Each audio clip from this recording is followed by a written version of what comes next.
J'ai pris une position sur le SP là pour en anticipation de nouveau plus haut. J'ai acheté, hein, j'ai acheté ce petit retour ici, hein, ce petit support, ce petit socle qu'on a construit en haut de la single print là. Les hauts du jour se trouvent ici, hein. Et j'anticipe de nouveau haut pour avant la fin de la session. Donc là, il est presque 9 heures.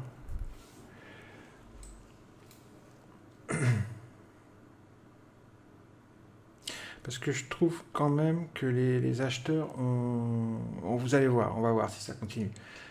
Les acheteurs montrent beaucoup plus d'agressivité. Vous avez vu par exemple dans cette montée là qu'on voit là, les acheteurs ont été très agressifs. On va voir s'ils en font une comme ça. Vous allez voir que tout de suite on voit qu'il y a de l'agressivité. Alors ce qu'on vient de voir là, ici, là, on l'a eu aussi ici.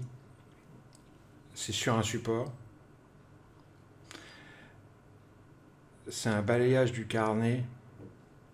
On appelle ça un sweep. Il y a deux types de sweep, deux types de balayage. Des balayages directionnels, dans des journées très directionnelles, et des sweeps qui vont être contrariens, qu'il faut prendre plutôt de manière contrarienne. Comme là, par exemple, ici, dans le cas présent, on balaye le carnet au bid sur un support. Donc il faut le prendre plus comme une accumulation de positions à l'achat.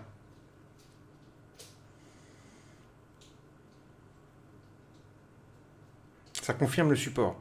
Maintenant, si on passe en dessous, on sort de la position, on prend sa perte. Mais tant qu'on est au-dessus cette zone-là où on a eu ces deux phénomènes dans l'order flow, ces deux patterns d'order flow, on est bon, on tient le trade. Et même, j'ai envie de dire, il faudra essayer de le tenir le plus loin possible parce que le fait qu'il y ait eu ces balayages, ces gros balayages du carnet, c'est-à-dire qu'il y a eu une grosse accumulation de positions acheteuses sur le support, là, sur le socle que je vous ai montré. Et ça veut dire que quand ils font ça, c'est pas pour faire quelques ticks en général.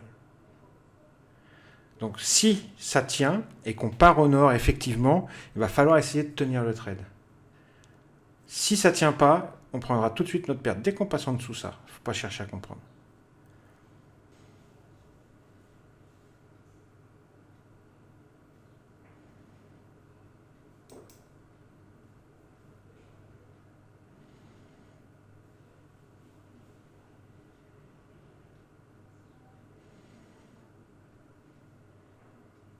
Voilà, j'en ai sorti un.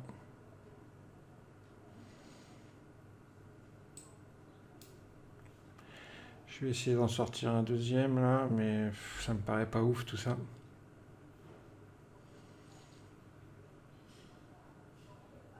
Voilà, j'ai sorti le deuxième.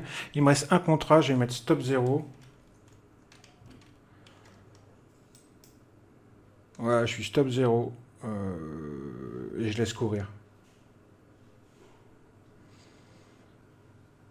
Alors par contre les amis, si on passe au-dessus de ça, parce que là il y a eu un iceberg ici, hein, tout à l'heure. Ici, il y a eu un iceberg vendeur. Si on passe au-dessus de ça, là, de cette pattern-là, je peux vous assurer qu'au-dessus, ça va accélérer. Et c'est pour ça que je vous disais, on ira certainement rejoindre la single print ici très vite. Très très vite. C'est ça que j'attends, moi, un petit peu. Hein. Mais il faut passer au-dessus de ce point-là. Et ça va pas être évident. C'est ça que j'attends, en fait. Hein.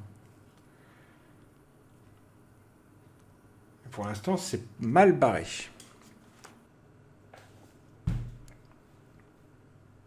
Voilà.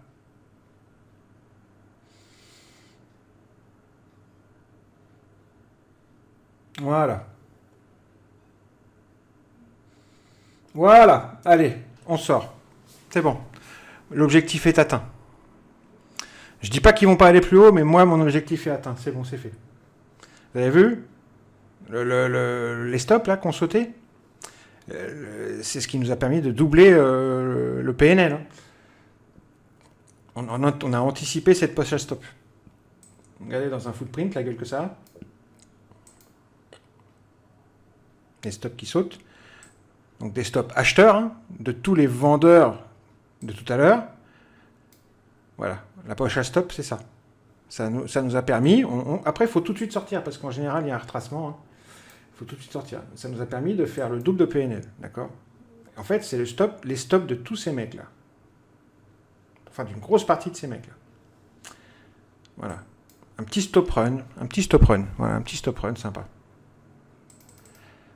Bon, ça fait un petit PNL pas ouf, hein, 437 $.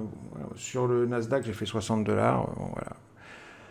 Le Nasdaq a fait des nouveaux plus hauts, lui aussi, également. Ça part. Bon, moi, je vais aller manger, les amis. Je vais... Mais c'est, voilà, un petit stop run sympa. Alors, pris bien en avance. Hein. Vous avez vu, donc, les deux sweeps, là, qu'il fallait prendre de manière contrarienne, et non pas directionnelle. Et ça s'apprend. Hein, c'est des patterns order flow qu'il faut savoir reconnaître. Et l'anticipation du stop run dans cette zone-là. Et je suis sorti ici à peu près pas mal, hein, pas mal. Allez, c'est pas trop mal, c'est pas trop moche. C'est pas trop moche comme trade, on va dire, c'est pas trop moche. Allez, bisous.